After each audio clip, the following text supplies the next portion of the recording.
बिस्मिल्लाहिर्रहमानिर्रहीम अस्सलामु अलैकुम रहमतुल्लाह। आइनी तरमीम तो इन लोगों ने की है कि किसी तरह से अपने इक़्तिदार को बचाया जाए, अपनी हुकूमत को बचाया जाए और अपनी हुकूमत को लंबा किया जाए और साथ ही एनआरओ को भी सिक्योर किया जाए, अपनी लूट मार को बचाया जाए, अपने पैसा बचाया जाए, अपनी दौलत बचाई जाए, अपने जायदाद बचाई जाए। और नून लीग और पीपल्स पार्टी दोनों इसके अंदर शामिल है। दोनों मिलकर जो है ये काम डाल रहे थे, दोनों मिलकर ये वारदात डाल रहे थे, लेकिन इनको अंदाज़ा नहीं है कि ये आइनी तरमीम इमरान खान की रिहाई का सबब बनने वाली है। देखिए, इसके पीछे दो वजूहात हैं। एक तो ये कि पीटीआई ने फ़ैसला कर लिया है।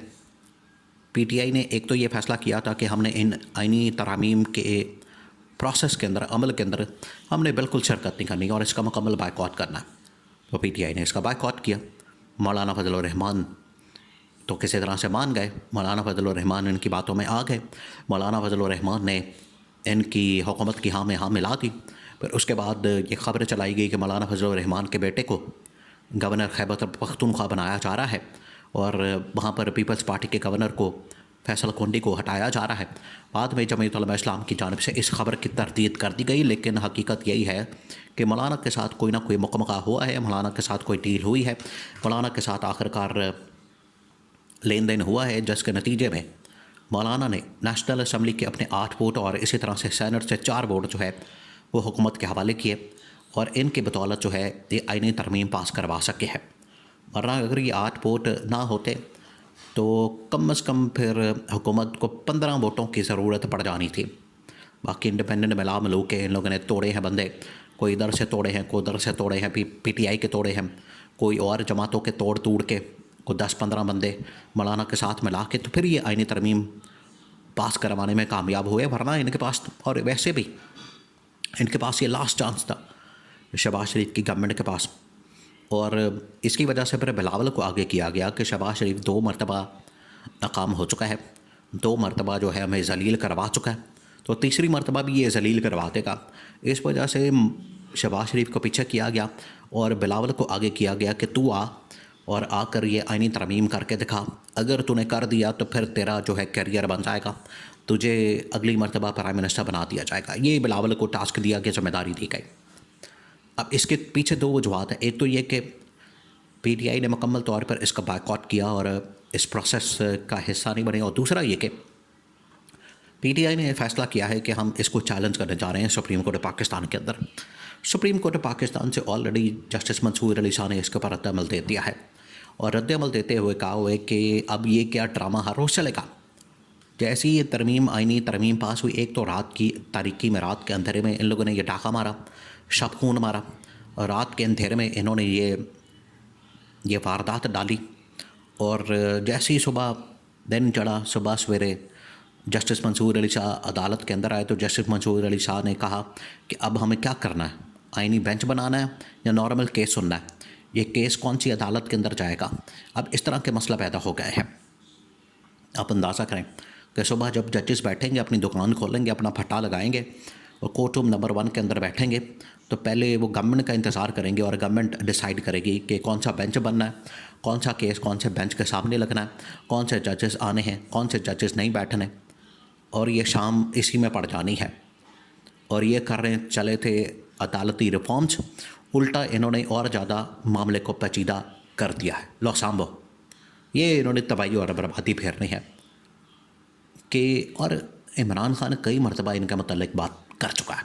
इनका तरीका वारदात, इमरान खान ने कई मरतबा बताया इनका तरीका वारदात क्या होता है। इन्होंने जो भी इदारा तबाह करना है, जो भी इदारा इन्होंने अपनी घर की लॉन्डी बनाना है, ग़ुलाम बनाना है, उसका क्या करेंगे कि उसके ऊपर अपना को बंदा बैठा देंगे, करप्ट किस्म का, 2 नंबर किस्म का, जाली किस्म का बंदा जो है जाली तरीके से बैठा देंगे और फिर उस इदारे की माँ बहन एक कर देंगे। ये इनका तरीका वारदात। पीआईए देखें, इसकी मिसाल तो आप पीआईए की शक्ल में दे सकते हैं कि पीआईए जिसने दुनिया की एयरलाइंस, बड़ी बड़ी एयरलाइंस जो आज प्रॉफिट के अंदर पाकिस्तान के टोटल बजट से, एमिरेट्स हो गई, गल्फ़ हो गई, इत्तेहाद एयरवेज़ हो गई, ये जो एयरलाइंस हैं ये पीआईए ने खड़ी की। आज इनका जो एक कंपनी का, इत्तेहाद का निकाल लें या एमिरेट्स का निकाल लें, उसकी एक कंपनी का एक एयरलाइन का जो बजट है और उसका जो प्रॉफिट है वो हमारे पूरे मुल्क के बजट से कहीं ज़्यादा है। इतना प्रॉफिट है। और उसको किसने खड़ा किया था? पीआई ने। और PIA इन लोगों ने किस तरह से तबाही फेरनी है, अपने बंदे बिठाए, अपना वहाँ पर लुच्च तला, और PIA आज बेचने के ऊपर मजबूर है और इतने नुकसान के अंदर है कि कोई उसको ख़रीदने के लिए तैयार नहीं। ये वो तरीका है वारदात शरीफ ख़ानदान का, ज़ादरी ख़ानदान का, जो कि इमरान खान कई मरतबा बता चुका है कि ये इस तरह से वारदात डालते हैं। तो अब जिस तरीके से अदलिया ने अपनी इंडिपेंडेंस कायम करते हुए हुकूमत को उड़ाने का फ़ैसला कर लिया था, इनकी जाली हुकूमत को नंगा करने का फ़ैसला कर लिया था, इन्होंने फिर अदलिया को भी कंट्रोल में करना था, अदलिया को भी तबाह बर्बाद करना था, क्योंकि तबाही और बर्बादी फिर जाएगी, फिर अदारा जो है वो फिर इनके लिए थ्रेट नहीं रहता। तो ये जब इनको एक थ्रेट महसूस हुआ, इनको जो एक महसूस हुआ कि अदलिया जो है अब हमारी तरफ आ रही है, ये हमारी मंजी ठोकेगी, डांग फेरेगी हमारी मंजी के नीचे और झाड़ू फेरेगी, इससे पहले कि इलेक्शन खोला जाए, हमारी 2 नंबरी बाहर आ जाए, सारा कच्चा चटा खुल जाए, पूरा इलेक्शन जो है वो उसके अंदर वारदातें सारी बाहर आ जाए, तो क्यों ना अदलिया को मुकम्मल तौर पर अपने हाथ में कर लिया जाए और 3 साल 4 साल जितनी देर गवर्नमेंट है, हम आईनी तरमीम करके ये कम से कम अपना जो रास्ता है कच्चा चट्टा खुलने का, इसको बंद करते हैं। ये इन्होंने वारदात डाली और ये इमरान खान ने बताया, और अपनी मर्ज़ी का जजेस ऊपर बैठाएंगे, अपनी मर्ज़ी के वहाँ पर जजेस को लाएंगे, अपनी मर्ज़ी के बेंचेस बनाएंगे, अपनी मर्ज़ी के मुकदमात लगाएंगे। तो इस तरह से भी होता है किसी दुनिया के अंदर? क्या इस तरह से होता है किसी मुल्क के अंदर कि हुकूमत जो है अपनी मर्ज़ी के बेंच बना रही है, अपनी मर्ज़ी के जजेस लगा रही है, अपनी मर्ज़ी के लोग लगा रही है और वो फ़ैसला करेंगे हुकूमत के ख़िलाफ़? आप अंदाज़ा करें भई, अगर हुकूमती जजेस होंगे तो वो हुकूमत के हक़ में ही फ़ैसला करेंगे, हुकूमत के बनाए हुए जजेस क्या हुकूमत के ख़िलाफ़ जाएंगे? यही वो इंडिपेंडेंस ऑफ जुडिशरी और डाइकोटमी ऑफ पावर है, जब पावर इदारों के 3 अलग-अलग सेपरेशन ऑफ पावर है, वो इसी कॉन्सेप्ट के ऊपर खड़ी है कि अदलिया ने एक चेक एंड बैलेंस के तौर पर किरदार अदा कर रहा है और इन्होंने उसको तबाह कर दिया, इसको लूला लंगड़ा कर दिया, उसके हाथ पैर काट दिए, दांत काट दिए, कभी काला सांप का डंग निकाल दिया, कभी उसका ये निकाल दिया, कभी वो निकाल दिया। तो असल बात यह है कि जब इनको डंडा आने लगता है, जब इनकी मंजी के नीचे टांग फिरने वाली होती है, तो तब इनको ख्याल आता है, होश आता है, तो ये तबाही और बर्बादी फेर देते हैं। अब ये इन्होंने काम डाला है, ये वारदात डाली है। तो इमरान खान की रिहाई जो है PTI इसको चैलेंज करेगी, ये किसी सूरत आगे नहीं बढ़नी।